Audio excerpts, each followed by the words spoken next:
Welcome to the September 2017 podcast from the Journal of Bone and Joint Surgery.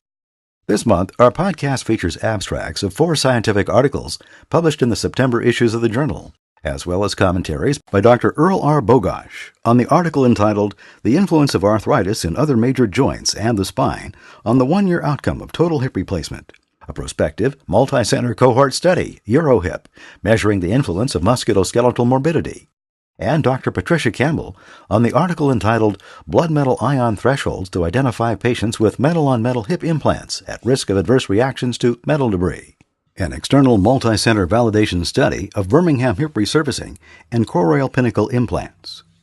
Be sure to check out this month's Current Concepts Review article, Trunnion Osis in Total Hip Arthroplasty, by Drs. Mitchell Weiser and Carlos Lavernia. The authors note that trunnion corrosion causing an adverse local tissue reaction typically manifests as delayed onset of groin, buttock, or thigh pain after primary total hip arthroplasty. Measurement of serum cobalt and chromium ions and advanced cross-sectional imaging, including metal artifact reduction sequence magnetic resonance imaging, can aid in diagnosis. Revision for a trunnion corrosion-induced adverse local tissue reaction can often be accomplished with a head and liner exchange, with retention of the acetabular and femoral components. In this issue, JBJS.org presents a new image quiz, a 50-year-old woman with long-term weakness, swelling, and stiffness.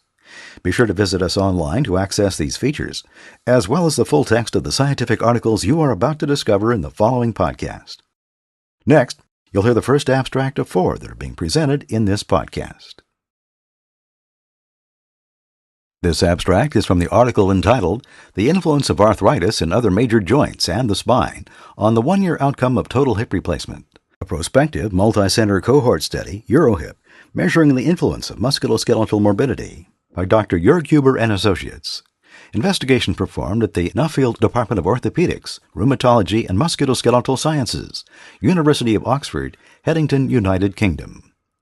Although arthritis and other affected major joints and back pain are known to lead to worse outcomes following total hip replacement, to the author's knowledge, these risk factors have not previously been operationalized as a musculoskeletal morbidity profile. The aim of this study was to measure the influence of other major joints and the spine, as grades of musculoskeletal morbidity, on the 1-year outcome of primary total hip replacement. The EuroHip study consists of 1,327 patients undergoing primary total hip replacement for arthritis across 20 European orthopedic centers. The primary outcome was the responder rate at 12 months, calculated with a relative effect per patient for total hip replacement, using the Total Western Ontario and McMaster University's Osteoarthritis Index, WOMAC score. The primary predictor of interest was different combinations of arthritis of major joints and the spine, grouped into 4 musculoskeletal morbidity grades: 1. Single major joint; 2. Multiple major joints; 3. Single major joint and spine; and 4. Multiple major joints and spine. The confounders adjusted for were age, sex, body mass index, living situation, years of hip pain, American Society of Anesthesiologists class, anxiety or depression, and preoperative WOMAC subscales. For this analysis, 845 patients were included with complete 12-month follow-up WOMAC scores. The mean patient age was 65.7 years, and 55.2% of patients were female. Conclusions. The involvement of other major joints and the spine, assessed as one of 4 musculoskeletal morbidity grades, had a strong influence on the 1-year outcome after total hip replacement. The effect size was large compared with other risk factors. Even so, the majority of patients in musculoskeletal morbidity grade 4 had favorable outcomes from the surgical procedure. Next, you'll hear a commentary by Dr. Earl R. Bogoch on the article entitled The Influence of Arthritis in Other Major Joints and the Spine on the 1-Year Outcome of Total Hip Replacement, a prospective multi-center cohort study, EuroHip, measuring the influence of musculoskeletal morbidity. This is Dr. Earl R. Bogoch providing commentary for the September 2017 JBJS podcast. I will be providing commentary on the article entitled The Influence of Arthritis in Other Major Joints and the Spine on the 1-Year Outcome of Total Hip Replacement, a prospective multi-center cohort study, EuroHip, measuring the influence of musculoskeletal morbidity. The title of my commentary is In Treating Arthritis of the Knee, Beware the Ipsilateral Hip. Our patient's perception of the outcome of an operative treatment for lower limb arthritis may be profoundly affected by persistent pain and impairment, which results from comorbid arthritis in other lower limb joints. The recognition that the patient is experiencing the morbidity of a system of locomotor organs is an enlightened insight in the detailed multicenter cohort study by Huber et al. That must be shared with our patients, and the discussion should be broadened. Huber offers a musculoskeletal morbidity grading scale as a useful approach to this issue. The perception of a polyarticular morbidity was a foundational principle for the pioneering European subspecialty of rheuma surgery, in which practitioners treated patients with inflammatory arthritis and polyarticular disease. It applies equally to patients who have primary osteoarthritis affecting multiple lower limb joints. The benefits of a well-executed single operative intervention for the hip or the knee, often performed by a surgeon whose subspecialty interest is the management of one joint, and measured by outcome scores that focus on pain and impairment presumed to result from single-site pathology, may be obscured by a patient's understandable inability to discriminate between successfully resolved symptoms and similar untreated symptoms arising in the spine or in another lower limb joint. The surgeon who routinely assesses both hips or knees should be most familiar with this. When there is arthritis of the hip or knee, contralateral to the site of the principal symptom, the limitations of a single intervention should be reasonably straightforward for the surgeon to explain and for the patient to understand. Greater difficulty occurs in ipsilateral arthritis of the hip and the knee when the principal symptoms are experienced in the knee, but there are signs that pathology in the ipsilateral hip is responsible. Patient dissatisfaction can result in this circumstance even when a knee surgical procedure is performed correctly for documented knee pathology. If there are evolving symptoms from concurrent hip pathology, either undiagnosed or not recognized as the emerging principal cause of symptoms experienced in the knee being treated, both the patient and the surgeon will be disappointed with the outcome. Even if the surgeon recognizes the contribution of the hip condition to knee symptoms, it is challenging to effectively communicate the notion of referred pain, which is commonplace to us in orthopedic practice, but a bewildering novelty to some patients and often met with skepticism. The data in the study by Huber et al. Confirm that a substantial proportion of older patients ultimately require a staged program of management of more than one lower limb joint. The genetic causes of primary osteoarthritis involve both hips and knees. Symptomatic prearthritic conditions of the hip, such as labral tear, femoroacetabular impingement, and coxa profunda, as well as early medial arthritis, frequently present with pain in the distal aspect of the thigh, knee, and shin. The patients perceive a knee problem. For the surgeon, however, the hip issue is not reliably diagnosed with radiographs and requires careful physical examination followed by advanced imaging.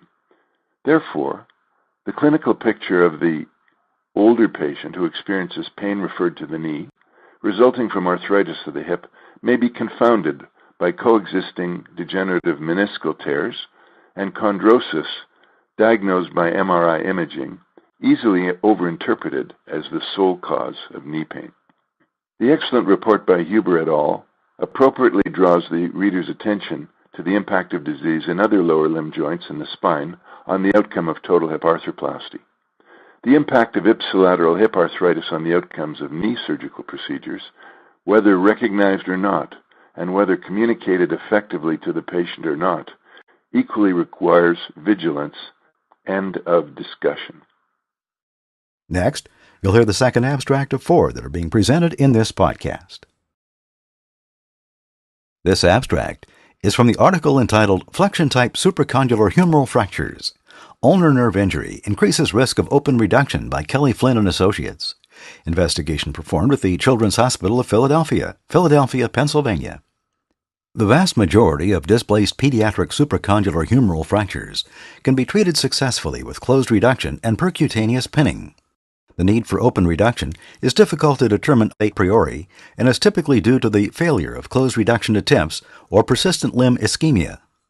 The aims of this study were to determine the prevalence of Flexion-Type supracondylar humeral fractures, the rate of open reduction for Flexion-Type fractures, and the predictive impact of ulnar nerve injury on the need for open reduction for Flexion-Type supracondylar humeral fractures. The authors developed a database of consecutive pediatric supracondylar humeral fractures treated operatively at a tertiary care pediatric trauma center from 2000 to 2015. Data recorded included age, mechanism of injury, fracture type, open or closed, fracture pattern, flexion type or extension type, concomitant skeletal injury, neurovascular injury, treatment, and surgeon. Radiographs of all flexion-type supracondylar humeral fractures were reviewed in order to confirm the classification of the injury pattern. The rate of open reduction for fractures with a flexion-type injury pattern and for such fractures with and without ulnar nerve injury at presentation was assessed. Of 2,783 consecutive pediatric supracondylar humeral fractures treated by surgeons at their center, 95 were flexion-type fractures. Ulnar nerve injury was noted for 10 of the 95 flexion-type fractures. Open injuries were identified at presentation in 3 of the 95 cases. Among closed fractures, 21 of 92 flexion-type fractures required open reduction, compared with 50 of 2,647 extension-type fractures. Among closed flexion-type fractures, open reduction was performed in 6 of 10 fractures with associated ulnar nerve injury and in 15 of 82 fractures without ulnar nerve injury. Conclusions. Among closed supracondylar humeral fractures, the flexion-type injury pattern was associated with a 15.4-fold increase in the odds of open reduction. The presence of an ulnar nerve injury at presentation resulted in an additional 6.7-fold higher risk of open reduction among flexion-type supracondylar humeral fractures. Patients and families should be counseled regarding the high rate of open reduction for flexion-type supracondylar humeral fractures, particularly those with an associated ulnar nerve injury. Next, you'll hear the third abstract of 4 that are being presented in this podcast. This abstract is from the article entitled Blood Metal Ion Thresholds to Identify Patients with Metal-on-Metal Hip Implants at Risk of Adverse Reactions to Metal Debris, an external multi-center validation study of Birmingham hip resurfacing and choroidal pinnacle implants by Dr. Gerald S. Matharu and Associates. Investigation performed at the Nuffield Orthopedic Center, Oxford, United Kingdom, Coxa Hospital for Joint Replacement, Tampere, Finland, Warwick Hospital, Warwick, United Kingdom, and the Royal Orthopedic Hospital, Birmingham, United Kingdom. The authors of recent studies have reported newly devised implant-specific blood metal ion thresholds to predict adverse reactions to metal debris, ARMD, in patients who have undergone unilateral or bilateral metal-on-metal hip arthroplasty. These thresholds were most effective for identifying patients at low risk of ARMD. The authors investigated whether these newly devised blood metal ion thresholds could effectively identify patients at risk of ARMD after metal-on-metal hip arthroplasty in an external cohort of patients. The authors performed a validation study involving 803 metal-on-metal hip arthroplasties performed in 710 patients at 3 European centers. All patients underwent whole blood metal ion sampling and were divided into 2 groups, those with ARMD and those without ARMD. Previously devised implant-specific blood metal ion thresholds were applied to the validation cohort, and receiver operating characteristic curve analysis was used to establish the discriminatory characteristics of each threshold. The area under the curve, sensitivity, specificity, and positive and negative predictive values for the ability of each implant-specific threshold to distinguish between patients with and without ARMD were respectively 89.4%, 78.9%, 86.7%, 44.1%, and 96.9% for unilateral BHR. 89.2%, 70.6%, 86.8%, 54.5%, and 93.0% for bilateral BHR, and 76.9%, 65.0%, 85.4%, 24.5%, and 97.1% for unilateral choroidal pinnacle implants. Using the implant-specific thresholds, the authors missed 20 patients with ARMD. The authors missed more patients with ARMD when they used the fixed thresholds proposed by regulatory authorities, 35 when they used the UK threshold of 7 micrograms per liter for both cobalt and chromium, 21 when they used the US threshold of 3 micrograms per liter for both cobalt and chromium, and 46 when they used the US threshold of 10 micrograms per liter for both cobalt and chromium. Conclusions. This external multi-center validation study confirmed that patients with blood metal ion levels below new implant-specific thresholds have a low risk of ARMD after metal-on-metal hip arthroplasty. Using these implant-specific thresholds, the authors missed fewer patients with ARMD compared with when the thresholds currently proposed by regulatory authorities were used.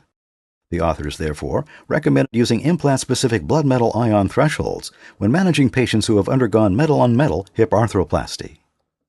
Next, you'll hear a commentary by Dr. Patricia Campbell on the article entitled Blood Metal Ion Thresholds to Identify Patients with Metal-on-Metal Hip Implants at Risk of Adverse Reactions to Metal Debris, an external multi-center validation study of Birmingham hip resurfacing and choroidal pinnacle implants.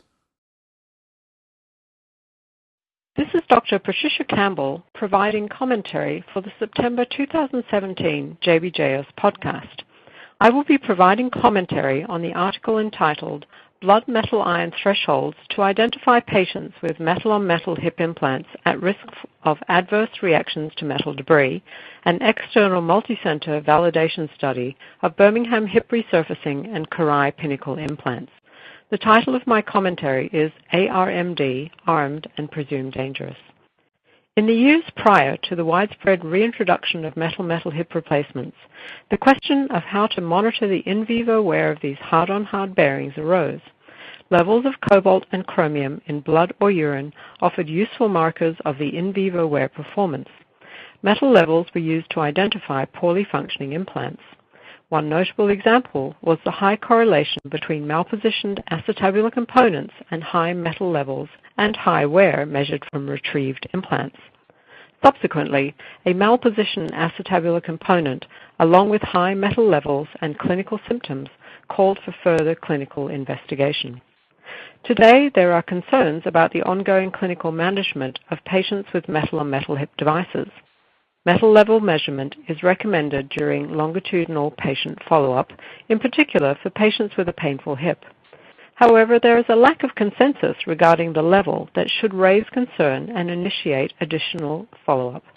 In 2010, the UK Medicine and Healthcare Products Regulatory Agency, or MHRA, proposed a level of 7 micrograms per litre of cobalt or chromium as a threshold for additional clinical surveillance. Other, mostly lower threshold levels have since been published to help detect malfunctioning implants and predict the risk of failure. However, in many studies, wide ranges of metal levels were reported for both well-functioning and poorly functioning implants, often with substantial overlap. In contrast to previous studies that focused on identification of poorly functioning implants, Matharu et al. Sought to establish metal thresholds that could reliably predict patients at risk for adverse reactions to metal debris, ARMD. The authors had previously determined that 2 widely used metal-metal hip prostheses had implant-specific metal level thresholds that could identify patients at low risk for ARMD. It should be noted that ARMD was introduced as an umbrella term to encompass a variety of intraoperative, imaging, and histopathological findings. In the present study, the authors defined ARMD as evidence of a pseudotumor, defined as a cystic, solid, or mixed mass communicating with the hip joint, seen on cross-sectional imaging and intraoperatively, or as substantial metallosis, synovitis, tissue damage, and/or necrosis in the absence of a pseudotumor. However, the authors did not describe quantitative assessments to link the degree of these observed features to clinical symptoms or failures. Metallosis and necrosis are commonly diagnosed intraoperatively as present or absent by the revising surgeon. However, metallosis remains an ambiguous term with no clear histologic definition, perhaps because of the variability in its presentation. Furthermore, pseudotumors may regress with time, and metallosis can occur in the absence of extensive tissue necrosis. In fact, metallosis, tissue damage, and necrosis may be the result of implant failure and not necessarily the cause. Histopathological studies should be performed to verify and quantify the features included subjectively under the ARMD umbrella to provide objective and meaningful diagnostic value. By implication, the broad, ill-defined features of ARMD may be interpreted to pose a clear and present danger to the patient. However, the uncertainties described above raise the question, at what degree do the findings of ARMD pose a true risk sufficient to warrant revision? In the present study, the goal was to determine implant-specific thresholds to identify patients at risk for ARMD more effectively than the thresholds of 7 micrograms per liter recommended by the MHRA or the thresholds of 3 micrograms per liter or 10 micrograms per liter defined by U.S. experts. Given the uncertainties associated with all of the variables involved, the author's goal may have been overly ambitious. Their premise was that the prosthetic design-specific measurements can provide more reliable thresholds of metal levels than those determined on the basis of multiple prosthetic designs. However, it is not clear how factors such as implant positioning can be less dominant than implant design in the final analysis. As noted, substantial overlap between the metal levels of well-functioning and poorly functioning implants have been reported, and there is considerable ambiguity regarding the features of ARMD. Recent systematic reviews and meta-analyses involving well over 100 studies have questioned the usefulness of metal level measurements alone as predictors of subjectively adverse metal-metal specific complications. It should also be remembered that, as shown by Pahuda et al., increasing the sensitivity of a diagnostic test decreases its specificity and vice versa. Ultimately, the decision to recommend revision for a given patient must take into account the full clinical picture, including history, symptoms, laboratory results, and imaging studies. Next, you'll hear the last abstract of 4 that are being presented in this podcast. This abstract is from the article entitled MRI Findings in Patients After Small Head Metal-on-Metal Total Hip Arthroplasty with a Minimum Follow-up of 10 Years by Dr. Tobias Reiner and Associates. Investigation performed at the Clinic of Orthopedics and Trauma Surgery, Center for Orthopedics, Trauma Surgery, and Spinal Cord Injury, Heidelberg University Hospital, Heidelberg, Germany. Concern has been raised about the late onset of adverse reactions to metal debris, ARMD, in patients with a small head metal-on-metal total hip replacement. The aims of this study were to assess the frequency and characteristic appearance of ARMD in patients with a small head metal-on-metal total hip replacement and elevated blood ion levels after a minimum follow-up of 10 years, and to analyze the possible risk factors associated with the prevalence of these lesions. In the present study, the authors used metal artifact reduction sequence magnetic resonance imaging, MARS MRI, to investigate the cases of 53 patients with a small head, metal-on-metal total hip replacement and elevated blood ion levels at a mean follow-up interval of 15.5 years. Whole blood metal ion levels, cobalt and chromium, clinical outcome scores, Harris hip score, and radiographs were obtained for each patient. Tissue samples from patients who had revision surgery were histologically examined. MARS MRI revealed ARMD in 27 hips. Most hips with ARMD were asymptomatic. ARMD were generally small, with a median lesion size of 2.3 centimeters cubed, and predominantly cystic in nature. Multivariate regression analysis revealed positive correlation between cobalt ion levels and the presence of ARMD. In this case series, the risk for the development of ARMD was 2.87 times higher for every 1 microgram per liter increase of blood cobalt ion concentration. Conclusions. In this case series, ARMD were seen in 41% of the hips following small head metal-on-metal total hip arthroplasty at long-term follow-up, and most patients with ARMD were asymptomatic. Blood cobalt ion levels could be identified as a risk factor for ARMD. However, ARMD also occurred in patients with low metal ion levels. Further studies are necessary to investigate the role of ARMD in asymptomatic patients with this bearing type. Thank you for listening to this JBJS podcast. Please visit www.jbjs.org for commentary and perspective on many of the articles presented in this podcast, and for more content of interest.